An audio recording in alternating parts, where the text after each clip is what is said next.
જય દ્વારિકાધીશ ભાઈ. આજે છે આપણે જમવામાં અત્યારે સાંજે પાઉંભાજી ને કાર્યક્રમ છે. પાઉંભાજી ને એકલાસ મિષ્ટાન બિષ્ટાન સાઈડ આપણા મિત્ર અહીંયા એકલાસ પાઉં હેકે છે. આ બે મિત્રો આપણા અહીંયા ટીવી જોવે છે. કેમ છે? આ તો જો કે હમણાં કંઈક બોલે મોજમાં આવે તો આજે આપણે ભાઈ મિત્રો નવા આવ્યા છે. કંઈ નથી બોલતા કે નથી કાંઈ, ક્યાંથી છે શું છે ઘણું બધું આપણે એને પૂછીએ છીએ પણ કંઈ બોલતા નથી. કાંઈ વાંધો નહીં. ફાઇનલી અત્યારે મેં કીધું તમે બે અહીંયા બેહો ત્યાં તો અમે બધું તૈયાર કરી લે. એ બે જોવે છે ટીવી અને બાકી રામ બાપા અને સુભાષગીરી આપણા સામેના રૂમમાં છે.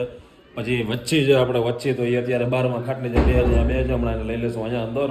પહેલાં તો આપણે અહીંયા બધું એનું થારીને બધું વ્યવસ્થિત તૈયાર કરી લે.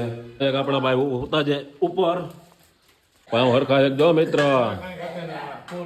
હા ગરમ ગરમા ગરમ ગરમા ગરમ જો ચાલુ હાલો તો બધાને ધીરે ધીરે મંડે આવવા બધું. હા વાહ બરાબર છે. બાકીના જે ભાઈ આપણે જે વચ્ચે નહીં તો એને હમણાં ત્યાં થાળી દેવા જવાની છે. રામ બાપા અને સુભાષગીરીને એને બેને ઉપર થાળી દેવા જવાની છે ને ઓલા બાપા છે આપણે તો એને ઉપરથી નીચે ઉતારી લે. એનો ભાઈ મિષ્ટાન સાથેનો જમવાનો ખર્ચો આવે છે 1600 થી 1700 રૂપિયા આસપાસ. આખા દિવસનો આપણો આશ્રમનો ખર્ચો લેખો તો એમાં ભાઈ નાસ્તા સાથે 3000 થી 3100 રૂપિયાનો ખર્ચો આવે છે. એટલે જે કાંઈ મિત્રો સહયોગ કરવા માગતા હોય, જે કાંઈ થાય નાનું મોટું ફૂલ નહીં તો ફૂલની પાખડી. હો હો હો હો હાલ હાલ હાલ હમણાં તને આપી દઉં છું. પેલા ઓલા બધાને જમાડી દઉં.